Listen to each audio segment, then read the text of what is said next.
Hello and welcome to the Futro Hidden Movie Gems podcast. I am your host, Ty Christensen. What's the matter? You kids don't like falafel? We've got Cameron Mickle on the podcast. It's not who I am underneath, but what I do that defines me. Bruce? Yes. And we've got Jordan Christensen. I'm the devil. You're not the devil, you're practice. And we've got first-time comer Harrison Rankin. Hey, how's it going? I don't have a quote. I couldn't find one in time. Protection from them. Wait, what does he say? He's like, I don't need protection. Protection for them. All right. Today we are discussing Batman Begins. Can't believe this movie came out in 2005. Holy crap. Forever ago. A lifetime ago. It was directed by, director is Christopher Nolan. And his writers were Bob Kane and David S. Goyer. And it stars Christian Bale, Michael Caine, Liam Neeson, Katie Holmes, Gary Oldman, Cillian Murphy, Tom Wilkinson, Rutger Hauer, Ken Watanabe. You might have heard of some Mark of the Boone cast. Jr., Linus Roach, and Morgan Freeman. Of course, you can't forget Larry Holden and Gerard Murphy. Rather. Holy crap, this movie has everybody. This movie has them all.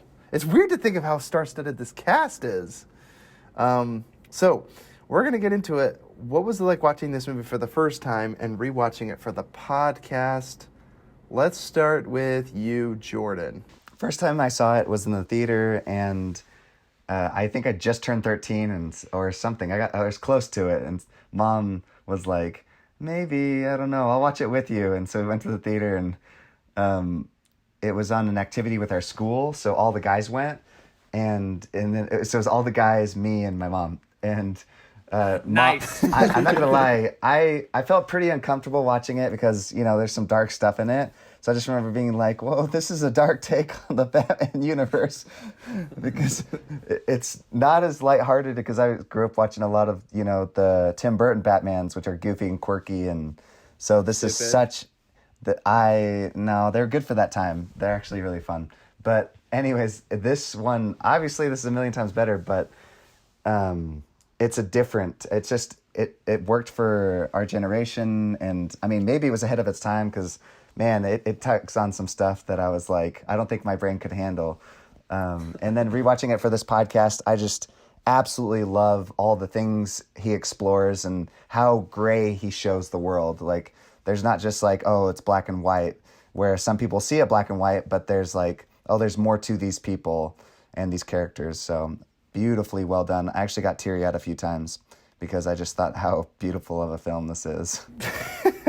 It's not what I say that defines me, but what I do. Yeah, that's when I got teary-eyed. Not that. No, it was when, his. Dude, when he says, what's called, why do we fall, Master Bruce? So we can just pick ourselves back up. That's a really good one. No, it was when the little boy was blaming himself for his parents' death. That's what got me. Oh. Dude, and that's Gary Oldman, man. He brings out the charm, man. What? That was Michael Caine talking to him, said it's not your fault. It's not your fault. Oh, that's right. I forgot. But I still like this scene in the police precinct. I think Gary Oldman's like the coolest police guy that's like helping Bruce, gives him a blanket. I know, isn't he perfect? I love it. At that time too, He's so sweet. You like loved Gary Oldman, and I can't remember for what roles though. Was it this one and what else? So, no, this one and Leon the Professional. Okay, yeah. That's That movie, if you haven't seen Leon the Professional, guys, you'll understand why I love Gary Oldman. He is unhinged. Okay, you thought that belonged to Russell Crowe in that movie? No, Gary Oldman, dude.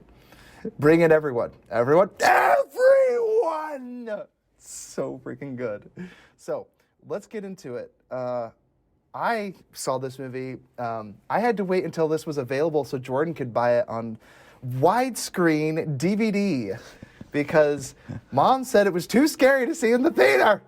But I don't know why it wasn't too scary when, by the time I was 13, I guess, I was able to watch this movie. I watched this, Spider-Man. I watched all of the superhero movies that were out at the time. You know what, Ty? I watched Spider-Man a movie. week before my 13th birthday, and I felt so guilty about it. I thought I was going to get in so much trouble. We had a strict PG-13 for a reason. You couldn't watch any PG-13s till you were 13. So my Halloween night, I remember watching Pirates of the Caribbean. Was my first It was kind of like a Halloween scary skeleton movie. I was like, yeah, because I wasn't a big fan of horror movies at the time.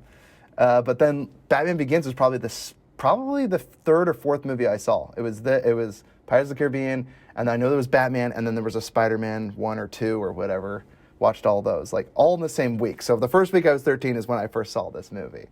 And holy crap, was it just amazing. I watched it, I was like, why do we have not more movies of Batman? And I know now it seems like we're flooded with movies with Batman, and Batman's like everywhere in the pop culture, but he's got to be one of the most iconic superheroes of all time. And thanks to Christopher Nolan, since Tim Burton, it was killed by Joel Schumacher when Batman and Robin came out. No one would touch the franchise. They're like, Batman is the laughing stock. He is a butt end of a joke. But now it's like, holy crap. And I actually remember watching Batman and Robin in the theater when I was a kid because our dad took us to it. And I remember thinking, it was a great movie. But I was 8 years old at the time. So obviously when you're 8, you're like, cool, there's Arnold Schwarzenegger. And he's completely blue. And he's freezing people. It's awesome. Like, you think it's cool when you're a kid. It does not hold well. It does not age well, I guess. It does not hold up. And now whatever, Batman Begins again. Ice to meet the movie you. holds up. Ice. Allow me to break the ice. Stupid Schwarzenegger and Uma Thurman and George Clooney. None of them could save it. So I watched Batman Begins again. This movie holds up. This is an amazing dark movie. It's crazy how good this is. Like, as a standalone origin film, this is one of those awesome ones where you get to see the character motivations. You get to see the slow build-up. Batman's not just some rich guy. Like, when you watch the Justice League, I'm sorry, all the times they try to show Bruce Wayne's parents dying and getting shot, how many times do we have to see them get shot behind the Opera House? How many? This movie did it just fine. And they established it. But you also see his progression. You see the lessons he learned as a kid that factored into how he grew up, and then you learned that he was a total I don't know. misfit. I thought they had a good take in the Joker version of it, where it was like the riots ended up killing the parents. I love that. You got what's coming to you. That was one good tie-in, but it's like, that's a given. He's growing up in Gotham City, and his dad tried to help all the ways he could, trying to help the city, but by golly, there's just too much men smack into their eyeballs and high up on goofballs that are killing people and robbing them for their pearls. So in the end, swift justice is needed. This movie is amazing. What can I say? I love this movie even more now watching it as an adult because it holds up, and I can't wait till my kids are old enough and I won't mentally scar them so they can watch it too, and I can be like, isn't this amazing? And they're like, yeah, sure, that's great, Dad. So, Cameron, how about you? What was it like watching this movie for the first time and rewatching it for the podcast? So I think the first, Batman I watched out of the trilogy, I think I actually watched Dark Knight Rises before I watched Dark Knight or Batman Begins. Oh, dang. So a little bit of a switch up. So I'm pretty sure I saw Batman Begins last. 'Cause I remember everyone was like, the Dark Knight's the best one. So I watched the Dark Knight. I was like, wow, it is amazing. And then everyone's like, the Batman Begins is really good too. So I went 3, 2, 1. So I actually watched this one last out of the 3 Batmans. But I'm a super big Batman geek. I love him. He's my favorite superhero of all time. And I really loved this take, kind of like you guys have mentioned, on his origin story. And I'll kind of get into that a little bit more on my favorite parts about the movie. But yeah, watching the first time, I was like, what the fudge? This movie has Liam Neeson? I'm like, what franchise isn't Liam Neeson a part of? Like, he's like Chronicles of Narnia, Star Wars, like this. I'm like, what the fudge, dude? He pops up everywhere. And then rewatching it, I actually didn't get a chance to rewatch it, but I watched it a couple months ago. And man, yeah, it just, every single time I watch it, I'm just like, how does Christopher Nolan do it, man? He just doesn't miss. This is the startup and the setup of one of the, in my opinion, the best trilogy of all time. I know some people would say Lord of the Rings, but I just think this just holds up so freaking well as well. Yeah, that's a tough one. I don't know if we've talked about this, but for me, it's Toy Story, Jason Bourne, and Batman trilogy. Bourne's Those really three Toy Story are hard because Toy Story. Oh yeah, the first 3 Toy Stories. Watch them, dude. You have no idea, Harry. You have no idea what you're talking about. Speaking of Harry, what was it like watching this movie for the first time and rewatching it for this podcast? To be honest, I don't remember watching it for the first time. I think I was probably a young teenager. I don't really know. My parents didn't really enforce the PG-13 rules, so we just watched it whenever. Your parents loved you. No, I think it's Anarchy in the Rankin Our parents household. hated us. yeah, no, I think as superhero movies go, it's definitely one of my favorites. I love origin stories, and I think that this is a really good one. I like watching the training scenes and seeing how they grow into the superhero mold kind of a thing. It's a really good movie. Awesome. And do you like it more watching it now or not?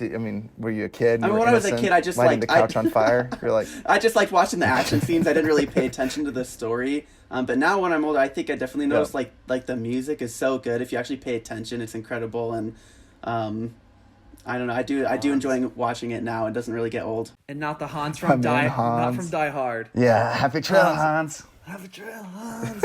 it's Hans. Yeah, it is Hans Zimmer, isn't it? That did Yeah. the. Dude, I love this track. Score It's is dark, it's brooding.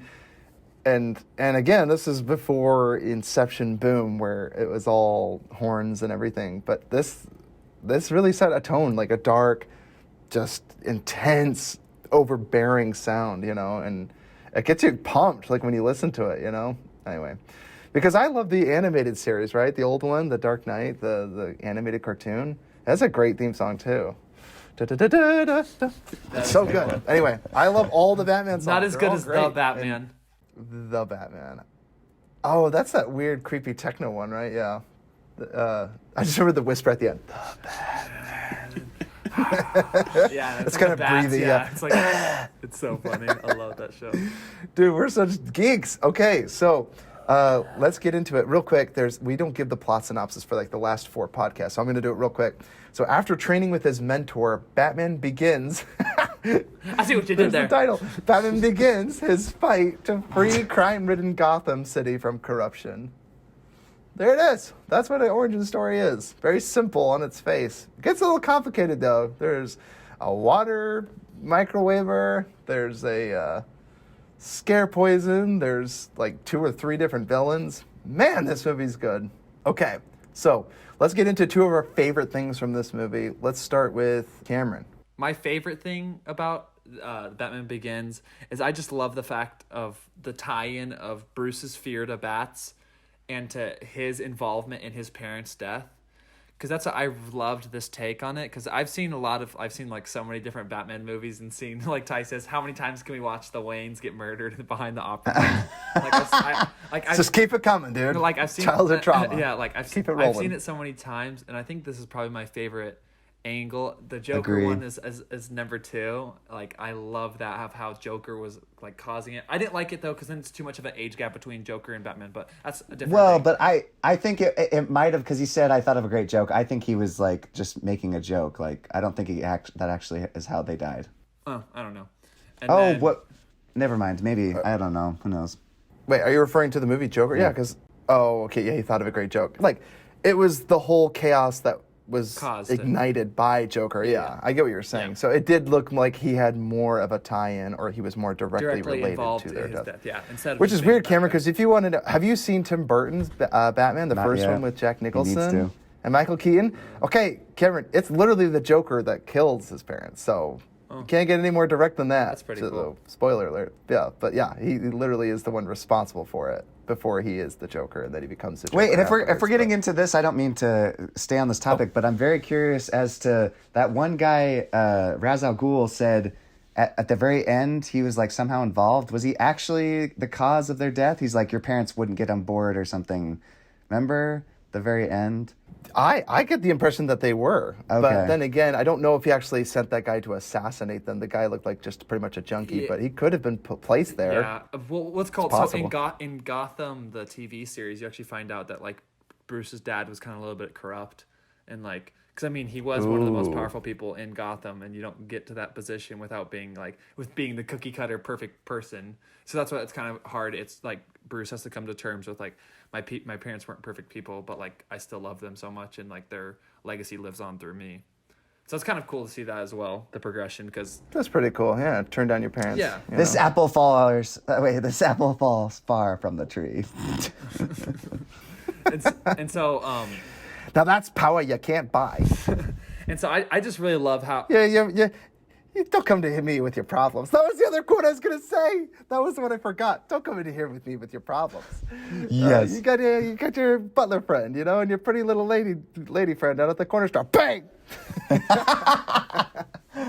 Mob bosses are like my favorite villains in movies. Italian mob bosses are my favorite. Anyway, sorry, keep going, Kim. And then, I just love how it's tied in, because then it kind of like you understand his motive for the guilt, because otherwise it's kind of just like my parents were murdered. It's just like an unfortunate like circumstance, is an unfortunate event, instead of being like feeling like he's tied to and the cause of their death, and he wanted to leave because of his fear of bats. So that's why the desire to overcome the fear of bats and become the Batman was like so critical. So I just love that whole tie-in, and the whole story is so amazing. And then make his enemies fear bats, because it's time that my enemies share my fear. Exactly. So good. So I think that's super awesome. And then I think my second favorite thing about the movie is just I love how excited it gets me. It's one of the best like setup. I think it's up there with like Lord of the Rings, the first one, of just getting you excited to see more. Of like, it's such a good setup to the rest of the trilogy, because it's just like it ends and you're just like, and he gets like the Joker card and you're just like, oh snap, dude, it's the coolest thing ever. Like, let's go. Leaves a calling card. Yeah, and so like I just think it's really well, it's like set up to where it progresses, like it flows, like you can watch them back to back to back, to where it's almost like the third one's a little bit distant time wise, but like 1 and 2 flow really well together, being watched back to back. For sure. Wait, we were just talking about his car. Is that what you said? Oh, I thought you mentioned his car. Sorry, the Batmobile. No, the card. The card. Yeah. That was the best the Joker ending, card dude. at the very In the end. theater. I remember looking around being like, did everybody else see that? Yeah. The Joker? Is Yeah, the that's Joker what I'm gonna be in the saying, Jordan. It's sequel? like of how excited it makes you, because you're like, oh my gosh, Joker's gonna be in the next one. Yes, greatest ending ever, because Joker's the best villain of all time. He really is. The Joker is, gotta be up there, man. Like, as far as antagonists go, like, there's no one better match than, like, Batman and Joker. That struggle will be, oh my gosh. Anyway, I can't wait to do The Dark Knight. Jordan, how about you? What are your 2 favorite things? I absolutely love Christopher Nolan. I am, like, a huge fanatic for his work. I love all his movies. You're a Nolan head? Yeah. We gotta find a weird name for a Nolan. Yeah, I know. A Nolan head. Nolinsky or something? A Nolinsky. A Nolanite? A Nolan. A Nolanite. Well, Nolanite. I like that. they have a Facebook page for Bale heads, which I follow, and it's about Christian Bale. It's pretty funny. pretty awesome. Bale heads. Bale Oh heads. my gosh, that's hilarious. I I don't know if I'm as big of a fan of his. I do like his work. Sometimes I think he's a little crazy. yeah. Oh yeah. I mean, after watching American But you Psycho, have to be to lose as much weight as he did for The Machinist, and then he gained all this weight Vice. for Batman. He looks like a pro bodybuilder. Oh. I'm like, he did that by eating an apple every day and like a grain of rice. Poor guy. He's gonna kill himself trying to get the Academy Award. Now he's already got one, so chill, buddy. Okay. It's called prosthetics. Ask Gary Oldman. You can wear a fat suit. There's no shame in that. You don't need to eat bacon grease for 3 months and do a stupid movie role, man. You're gonna kill himself just for that Academy Award. Balehead. That's great. What else do you love, Jordan? and so I just all his work. I mean, it's a combination of cinematography using a crap ton of practical effects, and using CGI only when necessary. Like those bats and stuff. But he uses so many really amazing visuals, like these beautiful sets, and then he has all his team designing like that car, which, I mean, he even made the car cool, which in the cartoon it's cool, but I love it in this one. He's like, it's a black Batman tank. And at least just tell me what it looks like. Never mind. Zero. Oh man, yeah, Jordan. That goes right into. Well, I my just 2 have one favorite last things. thing, and then I was just gonna say that it feels very real. Like in all the other Batmans, there's a certain level of like Cheesiness. goofiness to it, and yes, Suspended disbelief. Yeah. But this one, it's like even the villains, they don't have like supernatural powers. These ones are like, oh, he's just found a flower that he turned into a chemical that helps essentially make people. I mean, it helps their chemical imbalance in their brain to see their worst fears. Sorry, I'm trying to talk. Schizonoid, schizophrenia, like, makes him scared. Yeah. For sure. It makes you imbalanced. It gives you depression. or makes you turn into that. Did you see that guy on top of the other guy, like biting off his ear. Oh my gosh. Yeah, turns you into a cannibal. All right, Harrison, what about you? 2 of your favorite things from this movie? Yeah, well, the first one was the music. The music is super good. It fits the movie perfectly, for sure. It's super powerful. Great music. It makes you want to go run outside. Just drives you. Just want to get running. And that is what the freaking Marvel is missing in their movies. They have no recognizable music. Their Oh my music all gosh. sounds the same. If you listen to like several of their movies, like I think the Captain America theme and there's another theme that sound almost exactly the same. It's like the same instruments, just a slightly different tune. But then you don't want to go too far by being like Wonder Woman. Ancient lamentation. I'm giving birth. So you gotta be careful. There's a soft balance. It's all the women groaning from all the oppression. Oh my gosh, I love it. That's so funny. Harry, what else? The other thing that I really liked was just I just liked the whole origin story. I think it's super cool being able to see like who they were before, and he's kind of like a prideful guy. Kind of doesn't really listen to other people, and he goes out and he like learns to fight criminals, and he comes back and he's like a totally different guy, right? And he like has to put up this facade, but he's actually like a really great guy, and he wants to like save the city or whatever. Like the time freaking he went to go. Dude, I loved how he went to go actually like murder the killer of his parents, but like the mob got to him before he could. I was like, oh snap! And I was like, Batman had no remorse, dude. He was going for it. Bruce Wayne was like, dude, I'm about to end his life. Yeah, that kind of like set him off on his whole journey right after that. And the Rachel like made him feel super bad. Then he just left everything and went to go like find himself. And he came back and he was just a freaking. And I love it too because then you boss, understand more of why he doesn't want to kill people. It's because he's like the person who cared about him most in the world, like that's alive, like looked so like looked down on him so poorly after he like said he was gonna kill a guy. He was a selfish, immature preemie, and then he went out for a 2-year mission in a foreign country, came back. He's a super respectful dude. Righteous dude. Yeah, no, it was super awesome. He had to and keep then Rachel was all hot for him. like so he went to go train with the League of Shadows, right? But he had to keep some of his what do you call those? Like ethics. Like he definitely had to keep that because they reached a point where he had to do something that he wasn't willing to do, and then he like destroyed them all, right? But that little thing he wasn't willing to do is chop someone's head off. So one thing he It's wasn't just a willing little to do thing. was to sever a man's head clean from his body with a katana sword. So wasn't quite willing to get there yet, but he bought into the and training. Then before that, there was a little game of what's it called, hide and seek / heads up 7-Up with Liam Neeson and Bruce Wayne. He's like, oh, gotcha! It's not me.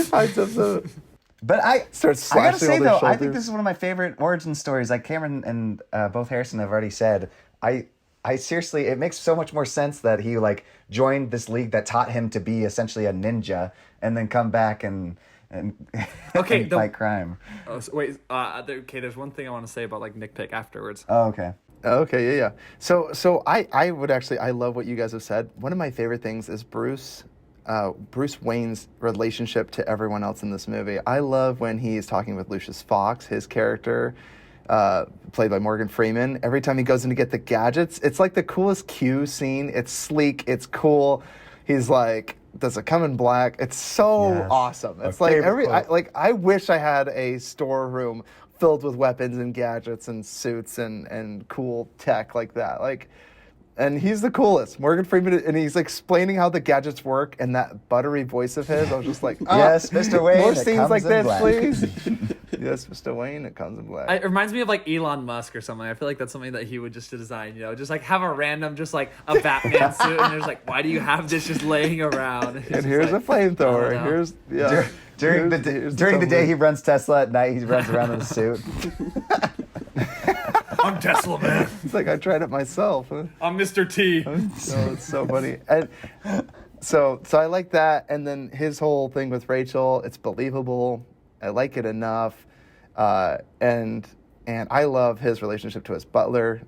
This is probably one of the most emotional ones I've seen, because usually they always have like that banter. Usually. But this one's really sweet and tender. Yes.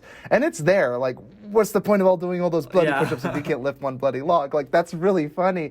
But their relationship is very dramatic too, where he has watched him broken as a kid devastated over his parents, and he had to act not only as his butler but like a father in his life. Really well done. Like, because again, his relationship to Alfred is a lot more meaningful and deep now. And when you watch the trilogy as a whole, like, he's obviously taken on the role of being of Bruce Wayne's father. So I think that's really cool. And you also kind of understand how that's got to be really tough for what's his name, for Alfred, because Bruce just like disappears and then just like comes back, and he's like, dude, what the fudge? Like, where have you been? And he's just like, doing my own thing or whatever. No. And you're like, dude, what the fudge? You can't just like come and go as you please, dude. You got people that care for you. Yeah, can't disappear, man. And my second favorite thing are the callbacks. And again, this kind of leads into the relationships. I love his relationship to his mentors. Batman like has so many good mentors. He has Alfred. He had his own father. This movie is essentially about fathers. He sees a father in Gary Oldman and the time he spends in the police station as a kid, and then Ra's al Ghul, who's actually Liam Neeson's character. Spoiler, right? Well, I guess his whole league, right? It's like it transcends. And that's my favorite part about becoming an ideal more than just a man. The symbol, right? Batman. It's not the actual man. It's the human. idea. The fear. He strikes fear into the hearts of all criminals of Gotham. It's so good. Like, and then that way they've made the movie transcend like, I'm a superhero and I'll start fighting crime. It's like, I am a symbol that represents people that want to stand up against all the, like, if you're sick and tired and fed up with all this terrible stuff going on, I'm going to take matters into my own hand and stop it from happening. And it's so good. Like, I mean, I don't, in real life, do I approve vigilante justice? Absolutely not. But holy crap, in my fantasy comic book life and movies and TV, please do. I watched the heck out of that. It's amazing. So his relationship and the callbacks, like, again, talking to Ra's al Ghul, when he's training with him, you know, and he thinks he gets the upper hand and he learns to mind his surroundings. It's a great callback at the very end where he ends up learning the lesson and he becomes the teacher and teaches his, as the apprentice, teaches his master a few things. I don't have to kill you, but I don't have to save you either. So good. And then again, uses his lines where he's like, you know, have you finally learned to do what is necessary? Like that, like, are you willing to kill me now? Like, and he's not. And it's so amazing that Batman, and they do that better than Justice League, because I swear, Batman definitely killed some people. That crate that he threw at that guy's head. Batman vs. Superman, that crate definitely ended that dude's life. That guy's gone. That guy ended that guy's life, or maimed him permanently. But either way, I love his relationship and then the callbacks. Those are my two favorite things for sure. So let's get into nitpicks. Cameron, you said you had a nitpick about this movie. What was it? Yeah, it's just a little funny. I think it's kind of ironic. It's like, I don't know. It's like a funny statement I saw like on a video or whatever. I don't remember where I saw it, but it's like super true where he refuses to chop off a guy's head, but then like is willing to blow up the entire League of Assassins or League of Shadows and murder probably like half the people there. Like, but it wasn't his fault, right? It wasn't at the hot poker. It was like kind of like accidental or coincidental, but it's just really funny. He's like, kill this man. He's like, no, I'm gonna kill you all. He's like, I'm not that type of guy. I'm gonna kill every one of you though. No, so it's just a little funny because I did like tell him to try to kill Bruce Wayne, but it's like a little kid at fat kid camp, you know. It's like, hey, throw your candy bar into this pot or the campfire. We're not going to eat it while you're here. And he's like, I'm going to kill all of you. Yeah, I refuse to do it. But oh my gosh, one of my nitpicks is I did not like Christian Bale being I get that it's for appearances, but the whole idea of like being the playboy and he sees Rachel and he's got two ladies driving around in his car or whatever. I don't know. It always annoys me every time I see it because I buy it. I'm like, Bruce Wayne is a tool. But only in front of Rachel, mind you. He's not a tool to anyone else. He's cool, he's sleek, he's handsome, he's awesome. But in front of Rachel, he's like, I gotta be this tool. And then he's all like, oh, but I'm really a good guy. I'm just keeping up appearances. You're like, you're a tool. I think honestly it's most important to do it in front of her because she's actually one of the few people that actually knows him close enough. So he has to put on the facade most for her. But then he explains to her that he's not a tool. Like he literally has the scene where he goes, this is not really who I am. Does that make sense? Yeah. I'm just saying it's yeah. But again, I'm not saying like makes this a bad movie or it's not whatever. It just makes me laugh every time I see it because he's like, oh, Rachel, this is not really who I am. And he has like a real moment and they're like, come on, Bruce, we have more hotels for you to buy. It's like, shut up, wenches. Making me look bad. So, well, that was anyway, actually Michael Caine's, Alfred's advice. He said you should, date supermodels, and because he's like, he didn't want to do any of that, but then he's like, yeah, but you never show your face, and then and you have all That's these true, injuries. to keep up appearances. Yeah. That's fair. But he seemed to be enjoying it a little too much. I'm buying this place. I'm buying this hotel. I own this hotel now. That was so good. Any other nitpicks or things that you guys laugh at when you see it? What's called initially, I've kind of grown to like not mind it as much, but I thought it was a little. I'm very rarely am I ever a fan of multi-villain films. Like, I always think it's very dangerous, especially ever since Spider-Man 3. I've always thought it was a dangerous game trying to do.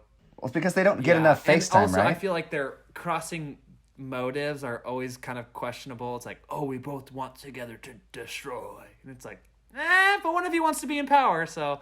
but Scarecrow, he kind of is almost like just a pawn. Yeah, oh no, for in sure. this And so that's scheme, why right? I don't mind it as much, because I just didn't like how the League of Shadows just all of a sudden was like working together with Scarecrow. But then I understand that like one Scarecrow, he's just like kind of like that mad scientist of like, I'm just interested to see what the effects are, and he's like kind of enjoying like seeing people's reactions to his like material.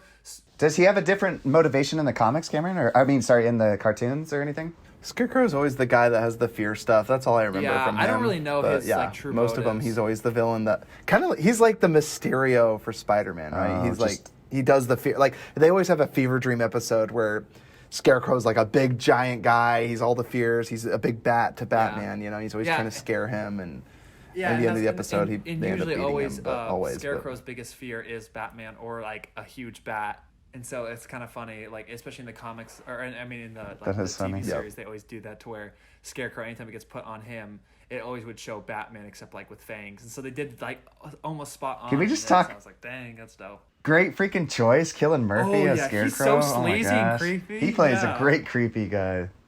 Yeah, he does play It's the wild eye. It's like the guy in Red innocent Eye. blue eyes look like killing crazy was and born for manic. that role, dude. Just that creepy, like everything's fine to everyone else except like to you. He's a psychopath. You're like, oh man, perfect sociopath.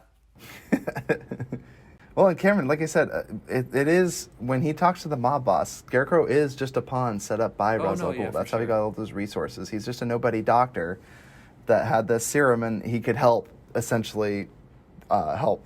They were the ones that Ra's al Ghul's team was the ones that procured. And I've always loved kind of, you were joking about like how you love like mob bosses and stuff like that. I've always loved the whole crime industry of Gotham is so interesting to me, because like through Telltale stories and then through the Gotham TV series and the Batman TV series, like I just love, because like there's so many people that are just so powerful that are so interesting to learn about, and I love seeing like their motives, like Penguin, the way he became like in the Gotham TV series, he's like some like low down guy who has to work his way up to like murder people, cover up things to like make it his way up to like kind of be his own boss. It's really interesting. Yes, dude, I love this. This is an amazing world building movie, because all the time you're just like, everybody's blackmailing each other and they're always trying to buy each other out. Oh, can he be bought? No, you don't know he's a straight arrow. Like, who's good and stuff like that. And you're like, it's so sad seeing the police so corrupt, and you're just like, man, that's what I hated about Gotham and loved at the same time, is like, because it shows the creation of Commissioner Gordon, because and also Dent. Harvey Dent. It's super cool. You kind of see their both upbringing of why he became who he is, and like he has to go through all the crap of being a cop in Gotham, and it's like the worst thing ever. And so that's why he's such a great commissioner, is because he knows the city better than anybody. And he's like, you make us other cops nervous. He's like, I ain't no snitch. One thing that really bothered me too is watching. I've never even seen Game of Thrones, but it was Joffrey was the little kid on the balcony. He's like, other kids at school make fun of me. I'm like, kid, people will give you death threats as you perform your most hated role in TV of all time, dude. Like, good luck. That poor kid. I don't know. It breaks my heart, because I'm like, he's just an actor, and people like attack him in the street. They're like, you're the freaking worst character person ever. It's like, yeah, I hope you die. They did the same thing with Skylar from Breaking Bad, the wife of Walter White. It's like, why don't you let your husband cook crystal meth? It's like, my gosh, be on her side on this, okay, folks? Jeez. But anyway, that always made me laugh when he's like, give him this gadget. I don't know what it was. It was like a clip from his belt buckle, but I was like, could give him a batarang or something cooler. He gave him like what grappling looked like hook? essentially oh, was it the grappling hook that he gave him? That seems like really dangerous for a kid to have. I thought it was the Like, I think it was the binoculars. I thought he gave him one of the Because he was looking at through the binoculars. binoculars. I thought he and then- gave him. Oh, I that's what honestly it was. thought it was basically akin to a Tic Tac case. I thought he gave him one of the notches that have like an open and close flap on it. On you know his what he should utility have gave him belt. the kid? What I was thinking, he should have broken off his little horn thing at the top and given him to him. Because remember, they ordered like 10,000 of those. He should have given him one of Give him those. part of his helmet. There you go, Plucks off kid. one of his bat ears. There. Just takes off his mask, gives him his outfit. my Here. mask. How's that? That's so funny. Try my mask, kid. How does it fit? I need Robin. You'll be Robin. You'll be my Well, young isn't ward, that the boy kid wonder. though that later becomes Robin? Or that's I don't no. think so. Okay, no. No, it's there's no mention of that. Robin but- in The Dark Knight Rises grew up in a yeah. what do you call it, home, like an adoption. What's it called? An orphanage. A foster home. Foster home. Although that poor kid went out in the balcony because his parents were fighting. Jeez, that was a really dark moment. got You're like, parent problems. He's like, yeah, I got parent problems. He's like, mine are dead, so be grateful they're still alive. Batman's always the downer, Wasn't that dude. that one Jeez. officer? I forget his actor's name. It's like Gordon Levitt, something, the Joseph French Gordon-Levitt, guy, yeah. who was like sort of Robin in the movies. He wasn't really, but Yeah. they like alluded to it a little bit. Yeah, for sure. Yeah, at the very end, what's your name? Oh, my real name's Robin. Dude, they should have. There was rumors. I like and that and, setup, though, posters I did. About, a Nightwing movie, but then they just never followed through on it. It would have been dope. Dude, I would be so down. Christopher Nolan could make movies in the Gotham cinematic universe forever. He really could. Because this dark, brooding city, it's not a nitpick. This is another praise. Gotham has its personality. Like, you watch all three of these movies, Gotham is a city that lives and breathes. There's always smoke pouring out of every single crevice. Like, steam is coming up from the subways and everything. I just love it. It's and like into the river. I'm like, I don't want to swim in that river. Yeah, I couldn't drink from that water, couldn't swim in the water. Yeah, no, nothing. I think it's really cool. I was talking to it's Jordan so about it. I good. think it's really interesting because I believe it's like an adaptation of Chicago because they view Metropolis in the same universe where Superman is from. I feel it's kind of like a New York City vibe of like very uppity and then kind of like where all the good rich people are. And then Chicago or Gotham is kind of viewed as like it's where all the crime is and all the craziness. It's more like Detroit, man. Like, there's not a single person that's not homeless or robbing somebody for their, man. But dude, that for their introduction handbag. scene of It's crazy. Batman, oh dude, that's so fetching dope at the docks. Yeah. When he first appeared, when he comes as Batman. Yeah, with the Where drug are shipment, you? that was such a sick scene. That's it. Oh. It's so great, dude. He keeps flying down. I even like it because you know what's great about it? Sometimes it's your imagination fills in the gaps. There's a scene where he pops down in front of all those men, and there's so many quick cuts you don't really see any of the action, but that comes later. And I actually like the hand-to-hand combat action. It's exciting, but they did a good job at you don't necessarily see the Batman fully in action yet. It's his first foray in that warehouse scene, and he takes him out one by one for the most part. And then the mob boss is like, hey, you better get out of here. And then just before he leaves, he's like, rips through the convertible ceiling of the car and pulls him out, I guess. I don't know how he did that. Pulls him out of the car and he puts him on the searchlight and creates the bat signal, which is pretty freaking cool. He created his own bat signal using the crony that he just locked up. That was pretty sick. And then they use. Does he say? Because he says, "What are you?" And he pulls him out. And he says, "I'm justice." Is that what he says? Justice, or does he say vengeance? I thought he said, "I'm Batman." Oh, that's right. He does say, "I'm Batman." He says, "I'm Batman." I think That was such a good scene, though. They did such a good job of showing how he scared the criminals, because you don't really see him. All you really see is the criminals and them disappearing. And even when he was fighting them hand to hand, you don't really. He's kind of a blur. You can't really see what's going on. Yeah. It's super And cool. it kind of immerses you in. Then I right after they get that, taken up there's into that the one corner. homeless guy there, and he's like, "Nice coat." Because it's the guy that he gave his coat to. Yeah, I kind of love, that's a good callback. Yeah, And I love I really enjoy, and I like that part of not showing you exactly, because I kind of feel like it builds into the whole you don't even know what he is and stuff like that, kind of like everyone else, and so you kind of start to believe in it. It's man, he's a myth. No one sees him fight anybody. It's people just disappear. And I love the scene where what's called Bruce Wayne's well, a guy who dresses up like a bat clearly has issues. And he's just That's great. Let's move right into the quotes, you guys. Yeah, same as you think of them. But yeah, we mentioned the "Why do we fall, Master Wayne?" It's so we can learn to pick ourselves back Well, they up. repeat it twice. The dad says it, and then they do. There's a callback at the end, yeah, because he tells them at the beginning and then at the very end when he's given up hope and he's like, "We've lost the mansion. My house is on fire." Well, and it's great. He's literally in the basement and he's looking up. Like, it's so good.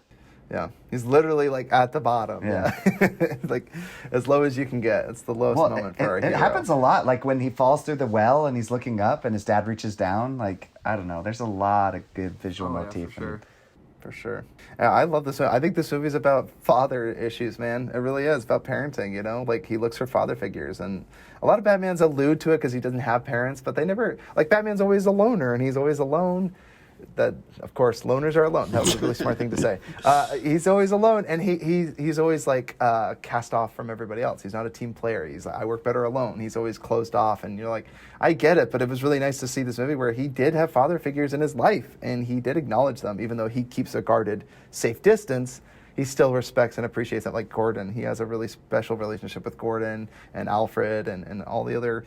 Even Ra's al Ghul for the longest time until he didn't agree with what he was trying to teach him. And I love his relationship, justice, kind of like you mentioned, Ty, with Lucius. I love the comments. It's so fun when he's like talking. He's like, "Well, what is it today?" He's like, "More spelunking." And Bruce is like, "No, today it's base jumping." He's like, "Base jumping? Like that parachuting?" He's like, "Kind of. Do you have any lightweight fabrics?" Like, I just might have the thing. And like, I love it how Lucius is so smart. So he's aware. Like clearly he's very intelligent, but he's like don't Master tell Wayne, me. Better that you did not tell me what it is that you do. Yeah, for deniability. Yeah, but exactly. Don't think of me as an idiot. Like that's what I love. Is like he never has to say it to Lucius, and Lucius never needs it to be said to him because like he's just like, what you're doing is good, and he always has the dopest gadgets. It's so sick. It's so great. Any other quotes? I always thought. I don't like falafel. That one. Please, I have kids to feed. That corrupt cop that takes the guy's tip jar. That's so mean. Why would he do that? That's so mean. I love. No, you go ahead. Go. No, I was just thinking about that. Oh my gosh. I was just thinking about that right after that scene, and then wait. I like to say something. Right after that scene when Batman picks him up to interrogate him, and he's like, "What are you?" I can't quote it exactly. I was trying to look for it, but He was like, "You're not very good at this. Like, I wouldn't die if I fell from here." And he's like, "I'm counting on it," and drops it and breaks his legs. That was a cool scene. That's Never the mind. Dark Knight. I haven't seen him in a long time. But. Yeah. No, it's okay. He does a similar thing where he's raising him up, and he's like, I swear. And he's like, I swear to me, and then he drops him. Yeah, he keeps picking him up. He's like, "Where are the other drugs going? I never knew. I didn't know what the ship meant." He drops him. And then he pulls him back up. I love that. Oh my gosh, falling through your death several times. That would be enough to. Well, Cameron, isn't he playing at that same like a canary, man. corrupt cop in the cartoon? Because wasn't that one guy that was always showing up and he always hated Batman? With Commissioner Gordon, yeah, he was that big-looking thug cop. Yes, he had shorter hair though. I think. Yes. He was always the scumbag. He was always riffing on Batman too. He's like, Batman's not doing a good job, and you're like, he's kind of like the Jonah Jameson basically of Gotham cinematic universe. Always riffing on Batman, being like, oh look, he didn't do a good job, or oh he's in cahoots with the villain because some of the villains would try to set Batman up in the old trilogy or the old TV series. And he would always fall for it. He'd be like, "Oh, Batman, he's gone too far this time." And you're like, "Just trust the bats, okay?" I got a good quote. He's like, "I'm firing you. Didn't you get the memo?" Dude, I love that. I love that one. What's a really good courtroom banter? What's kind of cool or is not courtroom, but so Christian CEO. Bale, clearly he hated how uncomfortable the Batman suit was. So it actually helped his performance. They said in The Dark Knight because they said that he was almost always in a angry mood when he was wearing it, so helped him in the role. I hate being in here. That's so funny, dude. I know. I like the one scene where he breaks in. It's not necessarily a quote, but where he breaks into the police precinct to talk to Commissioner Gordon. He doesn't have a bat suit yet. He has a ski mask and he has a stapler. Put the Commissioner Gordon's neck, and he's like asking him about the shipments, and he goes, why won't anybody take him in? They know that it's going down. He goes, because he has all the judges paid off if they prosecute, and they're not willing to take him to justice. And he goes, but if you can get hard evidence, and then as he's leaving the precinct, he like leaps off the building and lands on the fire escape across the street alleyway, nearly breaks his arm, and he looks up, and he's like, ah! No, but the quote was really funny. I love that part. He's like, who was that? And he's like, just some nut. Just some nut. Yeah, he's like, holy crap. Oh my gosh, it's so funny to think like maybe that was his first exposure to Batman. Then he goes, yeah, he got a little bit better, a little more professional at this, breaking into the precinct and putting a stapler to the back of his head. Right? It's wild like, oh things boy. was one is what's it called? So one of the reasons that it looks very similar to Chicago is because it was actually filmed in the streets of Chicago, a lot of the stuff. And so one of the times they were shooting in the streets of Chicago, a person actually crashed into the Batmobile, and the driver said he was drunk, and he said he hit the car in a state of panic because he thought that the Dark Knight vehicle was an invading alien spacecraft. And what's wild too is that Heath Ledger was actually considered for the role of Batman, but then him and Christopher Nolan both agreed that he wasn't fit for the role, and that there was a better role for him. But then so that's why Christopher Nolan brought him on later for Joker. Imagine what a different. That's so crazy. That's so bonkers to hear that. Yeah. Oh my gosh. Well, and I don't even want to imagine who would have played Joker Jared Leto? without Heath Ledger. But which is weird that I say that because I love Jack. Ahead of his time. Well, because we have Joaquin Phoenix and we have Jack Nicholson. Both did really, really good Jokers. But you guys, you've heard that video essay. I can't help but bring this up. Oh, I watched that twice in the past 24 hours. It's fantastic. Of Joker Through the Ages. Yeah. That blew me away, and I was like, that is so incredible. Yeah. So again, you had the old cheesy Joker that was crony capitalism, Jack Nicholson, throwing out money, corrupt Wall Street, all that stuff, right?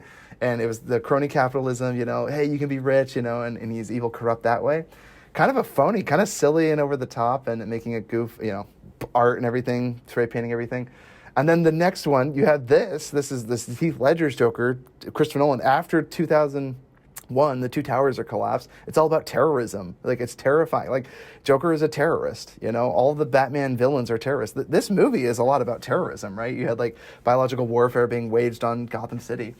And then lastly, the Joker, the most recent, Joaquin Phoenix, is manic depression and mental illness, which is literally what most of the nation's struggling through right now. Maybe not most, but a lot of people, in some capacity or another with the lockdowns and all the corruption you see going on today. So I love that. Joker is literally... I relate to the newest Joker on a personal level.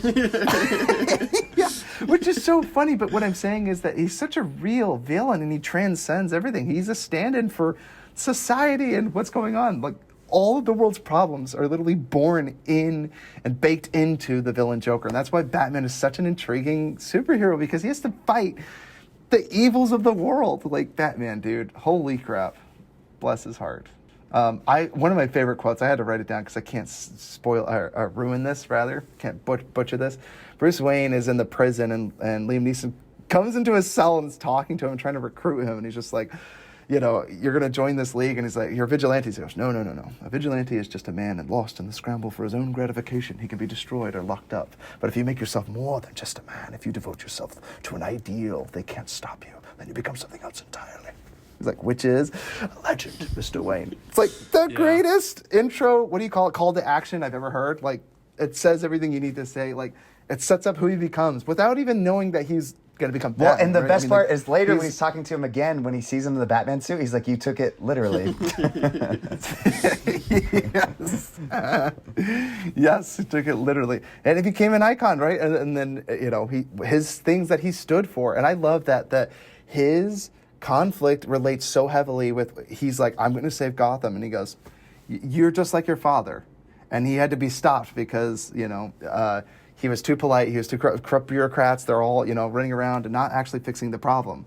And then I love that the League of Shadows had like everything to do with like the Black Plague. They were the ones that made nations fall. Like Rome, when an empire gets too big or too corrupt, we crumble it to the ground. I was like, this is so cool. Like it's like one of those weird, like, we were behind everything, right? It's like, oh my gosh, I love secret organizations and conspiracy theories, and this is like one of them. It's like there's this elite vigilantes League of called the Shadows. Shadow of the Jordan, League of something- Shadows.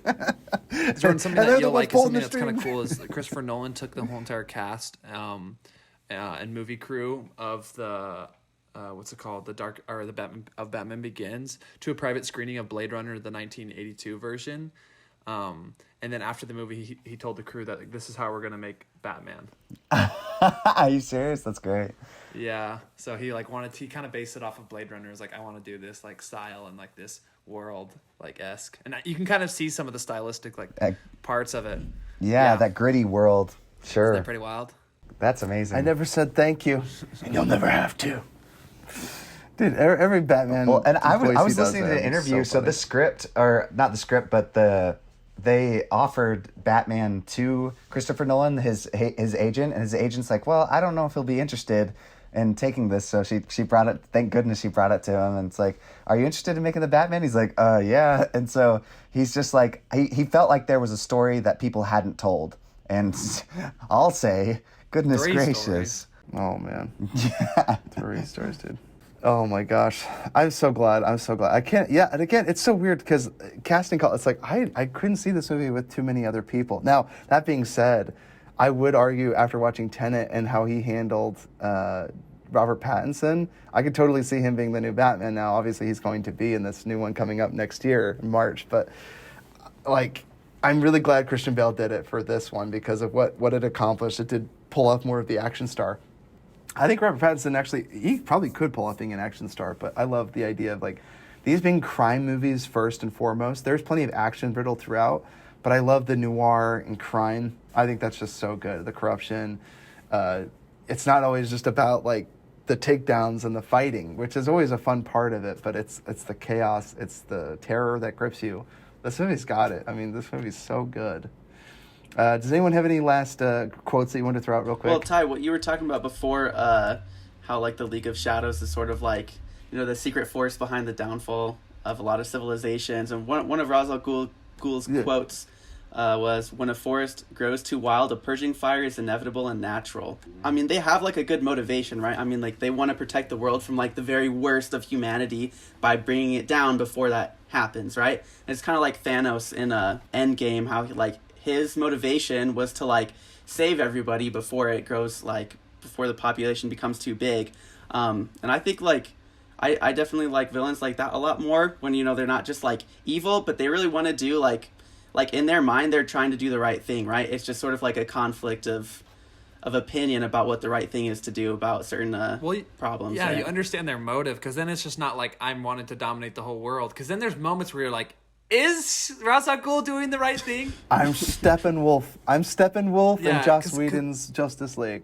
Yeah, because The world must burn. And then I it's love like, it. I love why? it because it's just like you see to where like there's moments where you're like, man, maybe Liam Neeson's got a point. Like the more you see of Gotham, like the city kind of sucks. It kind of needs to burn. You're like, Bruce is the only thing holding it together. Like him, Harvey Dent, and Rachel are like, and Commissioner Gordon are like the only good people in this entire city, and Alfred, of course. But it's like, besides that, man, maybe the rest of them need to die in fear. The last quote I could remember was just, "So when did the nut take over the nut house?" And then he sprays his face. They scream and they cry. It's like so terrifying. It's like, no, he's not faking. Not that one. Load him up for psychiatric care at Arkham Asylum. I love that he's in charge of Arkham. It's so good. It's a great. Because I don't know if he was ever like in charge of Arkham. Maybe he was, and maybe I know they always do those episodes with the video game where they always overthrow Arkham, and then the insane asylum has all of Batman's criminals locked up. It's so good. But yeah, I love how he's like he treats patients at Arkham, and most of them are just criminals that they get out and pretend that they have mental illness so they can get back out, receiving care. He can do creepy experiments on them and then get them back into the society, committing crime and doing all these terrible things again. So great. Would you guys recommend Batman Begins? Oh yeah. Yes, 100%. Heck yes. This movie is so good. If you don't like superhero movies, watch this movie. This is a crime drama. I mean, it's a great film. If you like superhero movies, even better. So definitely watch it. Even our dad that doesn't like superhero movies all that much, he said it was unbelievable and unrealistic, but he still enjoyed watching it. I know he did. He just had to make fun of the fact that there's a man, in the end of the day, in tights fighting crime. It's silly. It is, but watch it. This movie's great. This movie's It's not so great. tights, it's military grade. So, armor. stop everything, step straight. They're not hockey pads. So we've got. I'm not wearing hockey pads. That's the second one. Yeah. It's not hockey pads. So, Harrison, we end every podcast by sharing movies that we've seen lately and movies we're looking forward to seeing. Have you seen any movies lately? I haven't seen, not this semester actually, it's been a while. The last really good movie that I saw was Hacksaw Ridge. We watched that as an apartment. It was an incredible movie, dude. I haven't thought about it in a while. I'm not a huge fan of war movies, but this movie had such a good Because he's not a patriot and he hates our country. No, I love her. Dude, I have an American gosh. flag, but Harrison is a pacifist. War is very upsetting to him. Could be one of his I don't know. triggers. They're just not. They're not. Okay. Well, anyways. Yeah, careful with your words. They're not good. I just don't feel anything. They're great movies. They have great messages. I just. Just say it. Just say it. I hate all the troops in the hate world. I hate all the all of troops. them. Yeah. I hate them. So that movie was really No, good. please. We watched Saving Private Ryan too. Those are both great movies. I don't know. Maybe I just haven't seen a whole lot of war movies. You haven't seen but the those right those war movies movie. I definitely No, do it's okay. recommend. Those are the two. Patriot as Those well, are like the two best. And Lone so. Survivor. Patriot is a movie I have not seen. I know I call myself a Mel Gibson's fan and a You movie disgust fanatic. me, dude. I've What seen the parts of it, but I've fudge? never seen the whole movie Patriot. It's got Heath The movie's Ledger in it. Have you guys doesn't it? seen That's so Band of crazy. Brothers? Band of Brothers. That's another one. We I have started not watching seen. that last semester. It was dude, really, really good. It was super realistic. I felt like it did a really good job of making you sure. feel like you were right there with Yeah, a them. little scary, realistic. Oh man. Yeah. Yeah. I've seen a lot of war films, but yeah, now that you mention that. And then I would argue American Sniper was another one that I really enjoyed. And what was that last one? Act I of can't remember. Valor? It doesn't matter. Oh, that one was good, but I can't even remember it now. I lost it again. So, the I Lone just said. Survivor, the Mark Wahlberg one. That's a great one. Wait, you said Lone Survivor? Is that what you just said? I'm like, no, it's not that one, you idiot. It's Lone Survivor. Is the one. That's the one. I thought you said Band of Brothers. I think you said that already. So, Harry, any movies that you're looking forward to seeing? I'm not really sure what's coming out. Definitely the Batman with Robert Pattinson. That one's going to be really good. Yes. Well, I'm this going to guy's watch crazy. it. Dang But right. Yeah. I don't know if it's going to be good, but I'm still going to watch it. I'm looking This forward guy's to crazy. Black Widow. I've been waiting for that one for a while. It's supposed to come out like November of last year, or even earlier than that. But I'm super looking forward to that one because they don't have like any movies about. She's like the only one. Her and the Arrow guy. What's his face? Yeah, they're the only ones that don't have movies Jeremy about Renner? that. Hawkeye. Yeah, Oh. yeah. Real life Jeremy Renner. Wind River. It's Hawkeye, Cameron. If you're into Oh my superheroes, gosh. dude, you should definitely check out Oh, Invincible on yeah. Amazon Prime. Cameron's obsessed. I got him Oh my hooked. gosh. It's a TV show. Watch it. Yeah, It will change Yeah, it's your on Amazon life. Prime. You should watch it with Yeah. everybody in the apartment. Okay. If you Harry, like it's watching like, movies. it's, with it's them. like do it's that. like it's like PG-17 The Boys. Okay. Hey, wait. It's like The Boys. Like it, Yeah.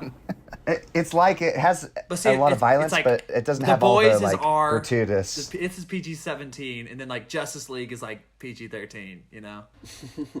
Okay. Yeah. I never watched The I don't Boys. know, not the Schneider cut. Yeah, Schneider there were some cut's a moments, little but itchy. that's a PG-13. little though. naughty. Naughty. Oh, It's bet you actually kill rated R, you. Cameron. That doesn't sound It's- like Batman. Whatever. Yeah, dude. Zack Hey, I'm Snyder. curious. With the Snyder Cut, did they redo the one fight scene with Superman and all of the other? They redid Yeah. everything, Yeah. as far as I understand. That's good. That was probably one of there's the worst very movies little- I've ever seen in my life. It was really terrible. I never saw the Josh Whedon version. I remember I was Yeah, super that's bored and sad. Dylan Which and is I watched funny. it one night, and afterwards we were like, that was not worth it. That was a terrible, terrible movie. Yeah. Makes you want So to dumb. to get your time back. I'm so sorry you saw it. I will Actually, say, I think the will say second the Wonder Zack Woman Snyder's, was worse, actually. That- That one I couldn't even finish. I just Best stopped. comedy of the year, dude. Best comedy of the year. It's a group watch, and you will nonstop laugh. Best comedy of the year. That's Oh, I would. It's so cringe. Like, if you watch the Schneider cut, there's still a few moments where Wonder Woman, I'm like, what? Can I be like you someday? You can be anything you want. What? Shut up, Gal Gadot. If there was no heaven. What a stupid. Okay. So, Harrison, thank you so much for coming on the podcast. Do you have a social media that you want people to stalk you on? No. No? Great. All right. I don't use social everybody, media. thanks for tuning into Futro. Me neither. I It's am all a bunch social. of nonsense. I am So, everybody, Job. thanks for tuning in. I am Job. I am social media. I Great am impression of a hot Facebook. dog. Okay. That's all I think of. We end every episode. Leave us a review. Leave us a 5-star review, please, and say that we're funny, because that makes us feel good. And write us emails, futromovies@gmail.com. Leave us a review. Like us, follow us, subscribe, do all the things. Help us out. Give us your money. Oh, and it'd be fun just Maybe we'll to have a say too Patreon that we're someday. going to do a month of Christopher Nolan movies. Oh, yeah. This is just the beginning. What a... It's just the beginning of Batman. So, Batman. Yeah, I'm glad we didn't do the whole. I think we didn't do enough impressions of Batman. So this is Futro movie jam signing out. Peace. Bye. I'm Batman. I'm Batman.